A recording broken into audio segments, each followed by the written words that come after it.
먼저 이제 우리가 맨 앞에 1페이지에 보시면 이제 카프카의 변신 읽기 이렇게 되어 있는데, 먼저 이제 그 프란츠 카프카에 대해서 잠깐 그 이제 인터넷 위키백과에 나온 걸 이제 정리가 잘 돼 있어서 그대로 제가 옮겨왔는데, 이 사람은 원래 유태인이고요.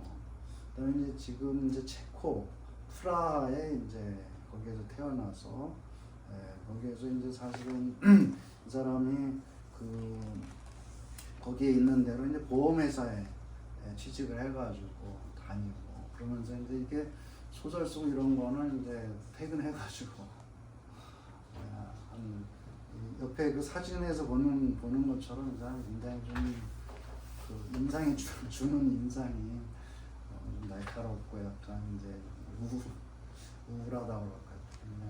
아무튼 그런 인상이 좀 있죠. 어쨌든 그렇게 또 써있는 거 보시면 되겠고요.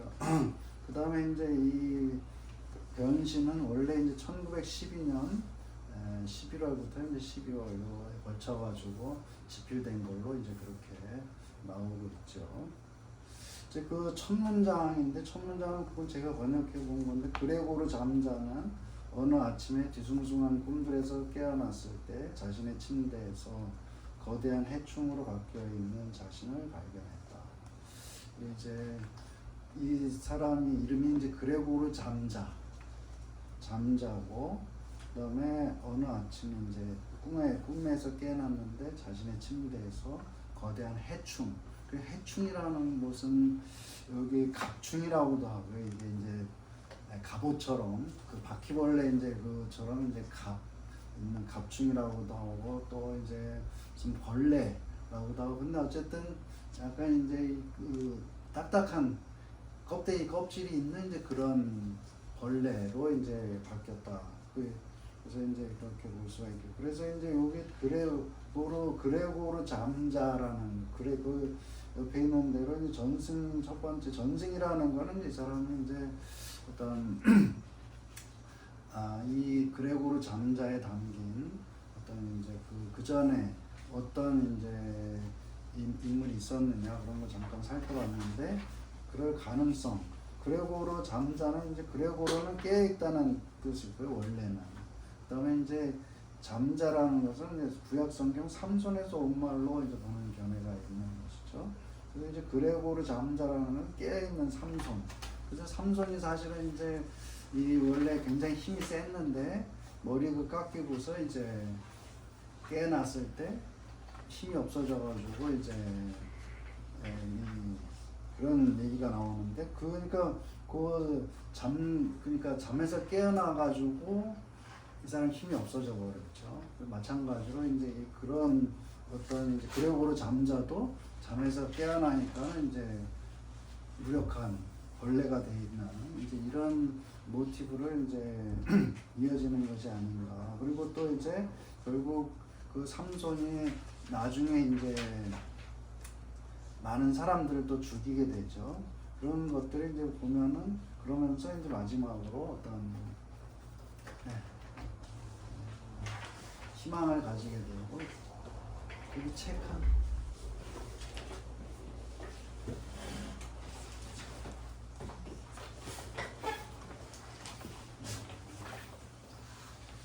그리고 이제 그 두 번째 우리가 생각해 볼 수 있는 것은 이제 너무 유명한 얘기죠. 그 장자에 나오는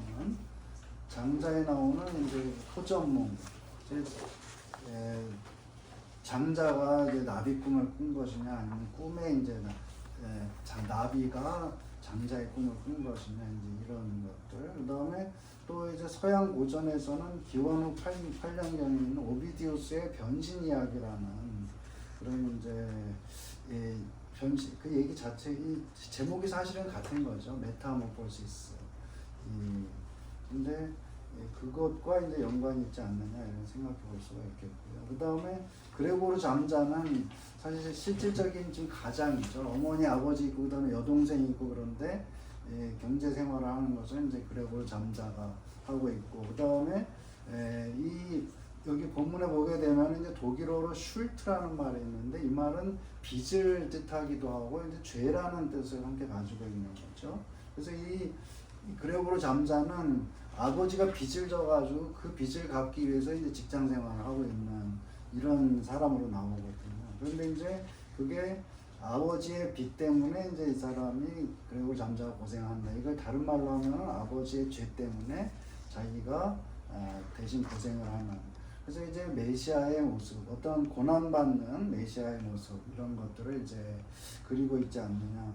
그래서 이제 메시아라는 것은 우리가 이 기독교에서도 얘기하지만은 이 사람은 이제 유태인이기 때문에 유태인 구약 성경에서 이제 그 메시아, 특별히 이제 이사야서 같은 데 보면 거기 고난받는 메시아에 대해서 이제 아주 많이 나오고 그렇기 때문에 그거에 어떤 영향을 받았다고 볼 수가 있겠고, 그리고 이 소설 전체의 얼개를 보면은 이제 결국 이 그레고르 잠자가 결국은 죽음으로 해가지고 나중에 보게 되면 이 가족이 굉장히 화목하게 되고, 오히려 이제 그 여동생은 맨 나중에 지금 우리가 보게 되겠지만 맨 나중에 여동생의 모습은 진짜 꽃처럼 이렇게 활짝 피어나는 그런 모습으로 이제 마무리되거든요. 이 그레고르 잠자는 이제 죽고 굶어서 죽고 이제 그런 메시아의 희생 이런 것들이 이제 바탕에 깔려 있는 그런 이제 사상으로 볼 수가 있겠고요. 그레고르 잠자는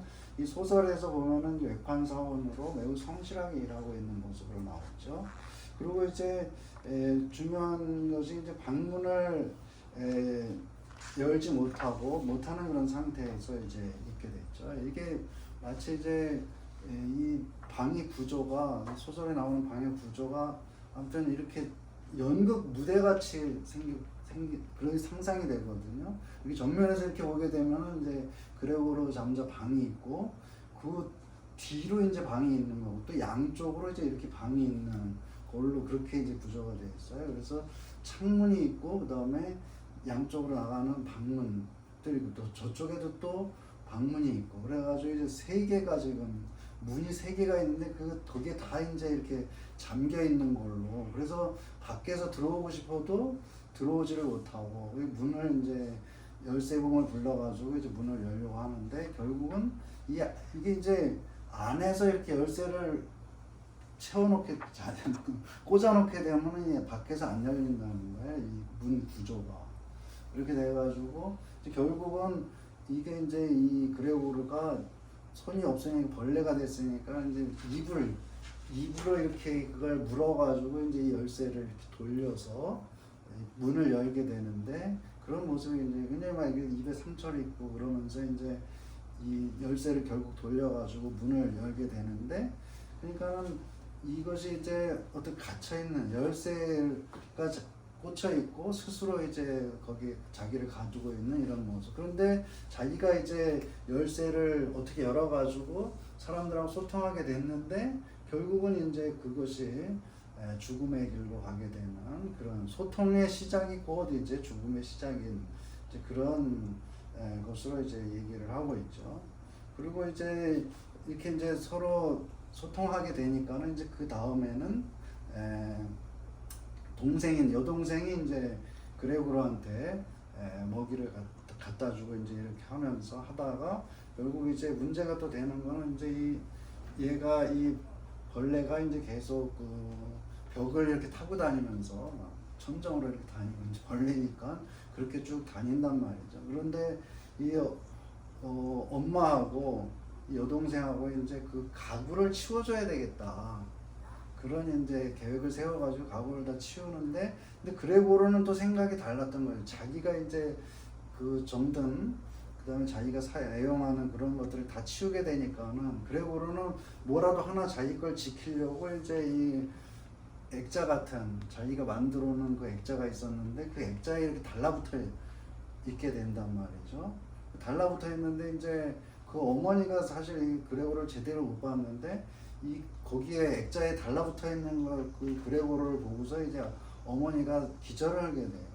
기절하게 되니까는 이제 그 아버지가 밖에서 와가지고 이제 그 화가 나가지고 이제 이 그레고르를 죽이려고 막 이제 쫓아다니는. 그래서 이제 그 그림에 3페이지의 그림에 나오는 게 이제 구둣발로 밟으려고 밟아 죽이려고 하는데 얘가 이제 막 이렇게 도망가고 그러다가 이제 결국 사과를 이렇게 던져가지고 맞춰가지고 이제 죽이려고 하는데 결국 사과가 이제 그 옆에는 이제 그림이 아니고 이거는 그 2023년에 어떤 외국 작가가 무슨 그 소재를 이용해 가지고 만든 예술 작품인데 거기 벌레가 있고 이제 그 사과가 등에 있는 모양을 그려놓은 거죠. 그래서 사과가 결국은 등에 박혀가지고 그것 때문에 이제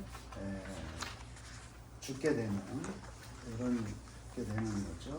그리고 이제 그런 일이 있다가 결국은 이제 수입이 없게 되니까는 여기에 이제 하녀도 있고 그랬는데 하녀도 내보내고 그 다음에 하숙하는 3명의 하숙인을 이제 들여놓게 되는데 이 사람들 앞에서 그 여동생이 이제 바이올린 연주를 하게 되죠. 바이올린 연주를 이제 하는데 이 3사람은 이제 바이올린 연주를 듣는데 막 무성의하게 막 그냥 듣고 있는 거예요. 그래서 이 그레고르가 방 안에 있다가 이제 그 음악 소리에 이끌려가지고 이제 나오게 되는데 바이올린 연주를 좀 더 잘 듣고 그 다음에 사실은 이제 여동생을 갖다가 이제 이 음악 학교에 보내려고 그런 계획을 가지고 있었는데 그거를 이제 자기가 이렇게 되는 바람에 그 계획을 실행하지 못하고 어쨌든 그 바이올린 연주를 잘 듣기 위해서 밖으로 나왔다가 이제 결국은 그것이 이제 사람들을 다 놀라게 하고 그 다음에 그러다가 이제 그 결국은 바이올린 연주를 들으러 나온 그것이 이제 죽음의 길에 이르게 되는 것이죠. 그러면서 이제 자기가 연주를 망치게 되니까 이제 그래도 자기를 이해하고 있던 여동생이 이제 완전히 돌아서게 되죠. 그래서 그 여동생이 그 그레고르를 갖다가 이제 자기 오빠라고 이제 더 이상 부르지 않겠다. 괴물이에요. 그래서 이 괴물이라고 부르는 거죠. 그 4페이지의 중간에 보면은 이제 괴물이라고 부른다고 했는데 괴물이라는 거는 독일어로 운티어 그러는데 운티어라는 거는 사실은 우는 이제 아니다라는 뜻이고 티어는 이제 동물. 그러니까 이게 사실 운티어라는 거는 동물도 아닌, 그러니까 사람도 아니고 동물도 아닌, 이런 생물도 아닌 그런 거라고 이제 부르게 되죠. 그렇지만은 이제 이 그레고르는 이 가족들을 사랑의 마음으로 생각하고 이제 이런 애들이 나오고 그래서 새벽 3시에 이제 죽음에 이르는 마지막 숨을 내쉬는 그런 장면이 나오고 있죠. 그리고 이제 세입자들을 내보내고 아버지는 이제 또 어머니 또 일하고 여동생도 이제 일하고 이러면서 이제 그 그레고르가 죽은 그 사체는 이제 파출부가 사체를 처리하고 그렇게 처리하고서 이제 이 3사람은 어머니 아버지 그 다음에 여동생 이제 교회로 나들이를 가는 장면이 이제 그 4페이지 밑에서부터 5페이지에 걸쳐 있는 그 장면이 이제 그게 이 소설의 마지막 부분이죠. 3식구가 굉장히 여유 있게 이제 전차를 타고서 교회로 가면서 앞날에 대해서 생각해보고 그러니까 생각해보니까는 뭐 아버지도 얼마큼 건강해지고 셋이 다 직장 다니고 하니까 전망이 밝고 그러다가 마지막 단락에서는 이제 그 딸 그레고르의 동생을 보면서 이제 거기에 있는데요 생기가 돌고 그 다음에 풍만한 처녀로 피어났다는 것을 이제 알아보고 그 맨 마지막에는 딸이 이제 목적지에 도착하니까 딸이 일어나가지고 젊은 몸으로 기지개를 켜자 잠자시 부부는 그들의 새로운 꿈과 근사한 계획이 제대로 드러나는 느낌이 들었다.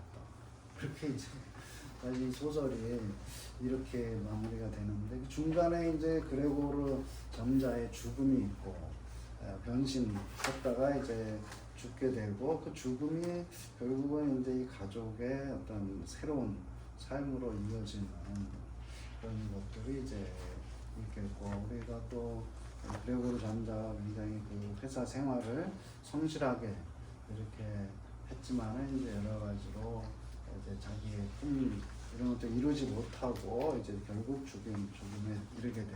그렇지만 또 그 죽음이 결코 헛되지 않다는 것을 또한 보여주는 이제 그런 여러 가지 의미가 있는 그런 소설이 되겠는데요. 그렇게 마치고요. 좀 2부